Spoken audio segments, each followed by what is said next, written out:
Halo, selamat pagi jemaat yang dikasihi Tuhan. Semoga semua dalam keadaan sehat dan semangat.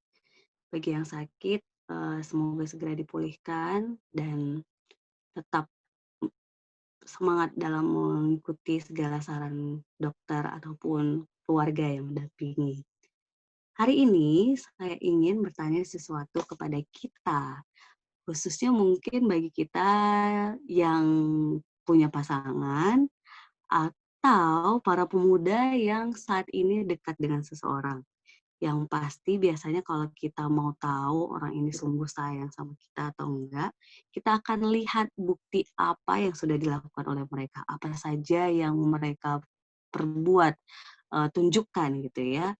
Kalau misalnya yang pemuda yang memastikan ingin menerima atau tidak, kita pasti lihat apa sih yang dia, tunjukkan sehingga kita sungguh-sungguh yakin kalau dia akan jadi teman spesial kita, kalau dia yang akan, cocok dengan kita gitu ya. Nah hari ini kebenaran firman Tuhan kita juga tentang ada beberapa orang yang sedang mempertanyakan tanda atau bukti kepada Yesus Kristus. Menariknya, orang-orang ini bertanya tanda dan bukti, tetapi bukan untuk melihat bukti itu. Kenapa? Ini dia, bahwa ada beberapa orang yang mempertanyakan bukti, tapi sebenarnya di dalam dirinya sudah ada kejahatan-kejahatan yang kalau mungkin secara sederhananya hananya ada iri dan benci gitu ya. Nah kalau udah begini, jemaat yang dikasih Tuhan, perlukah bukti jika diri kita sudah tertutup dengan iri dan benci kepada orang tersebut? Nah, di mana itu? Kita lihat Matius pasal 12 ayatnya yang ke-38 sampai 42.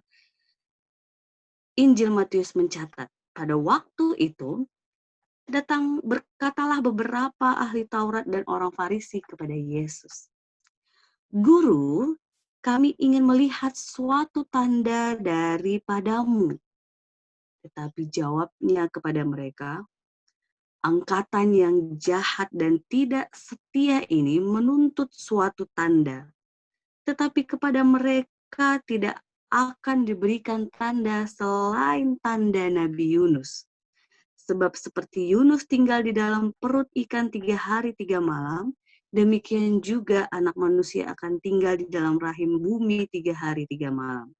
Pada waktu penghakiman, orang-orang Niniwe akan bangkit bersama angkatan ini dan hukumnya juga.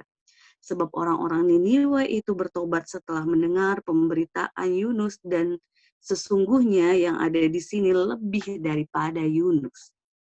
Pada waktu penghakiman, ratu dari selatan itu akan bangkit bersama angkatan ini, dan ia akan menghukumnya juga.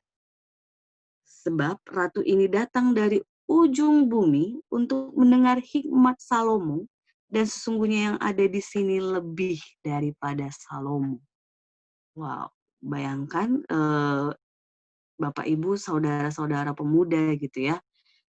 Ternyata ketika mereka bertanya itu ada hal yang menarik di dalam diri orang Farisi saat itu, yang menurut salah satu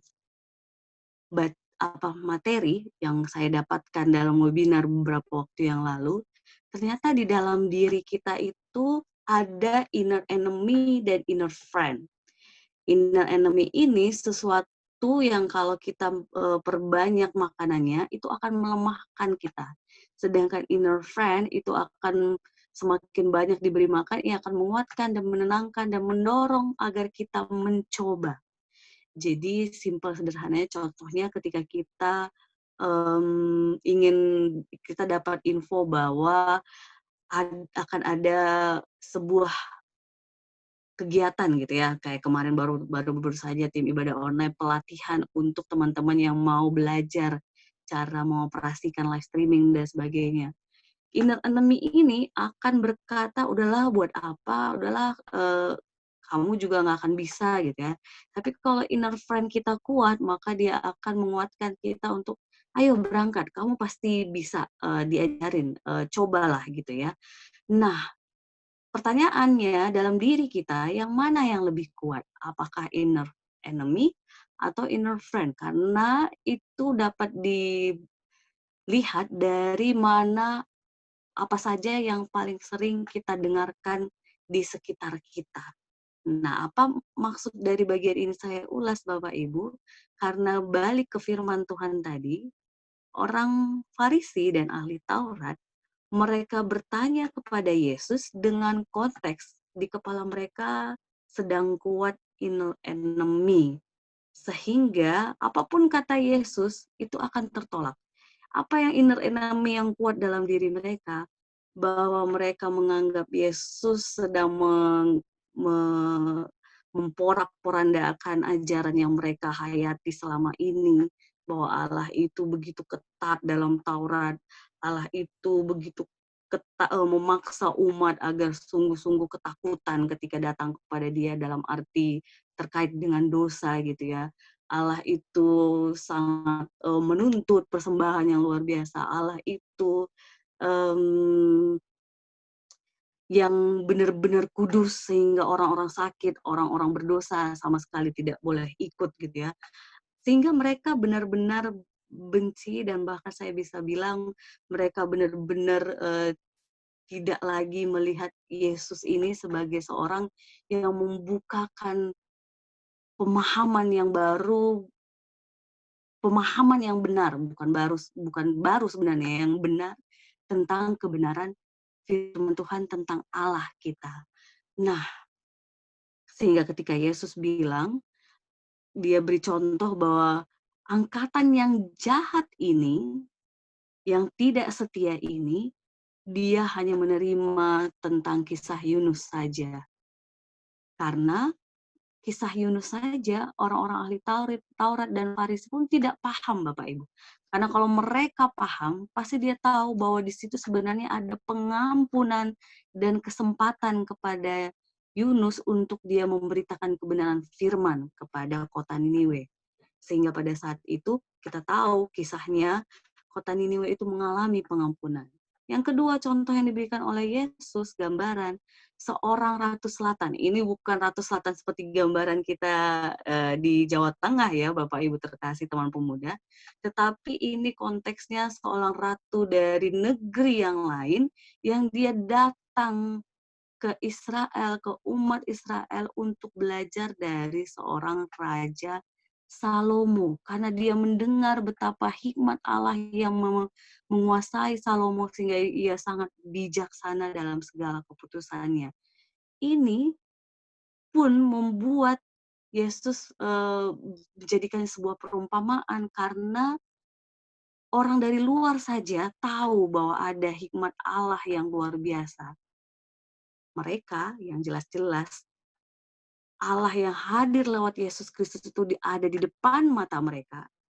Mereka tetap dikuasai dengan inner enemy atau roh jahat dalam diri mereka sehingga hati mereka dikuasai iri, benci, dan keinginan untuk yang kita tahu pada ujungnya yaitu ingin menyingkirkan Yesus dan membunuh Yesus di kayu salib.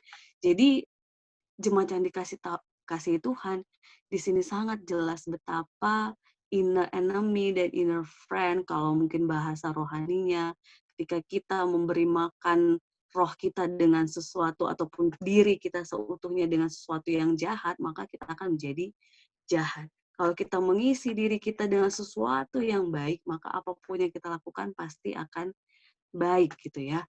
Nah, hari ini saya ingin menguatkan kita untuk kita berusaha paham benar firman Tuhan. Karena jika kita paham benar firman Tuhan, tanpa tanda bukti sekalipun, kita akan sungguh percaya pada Tuhan, bertobat, dan kita berubah baik dan setia kepadanya. Jadi, jemaat yang dikasih Tuhan, perkuat kebaikan dalam diri kita melalui kebenaran firman Tuhan dan melakukannya, sehingga kita sungguh-sungguh dapat memancarkan sesuatu yang baik dalam kehidupan kita. Seperti kemarin di khotbah minggu, mendengarkan, menyimak, dan melakukannya, itu sesuatu yang luar biasa jika kita perkuat dalam diri kita, sehingga kita sehati, sepikir di dalam cinta kasih Tuhan. Amin.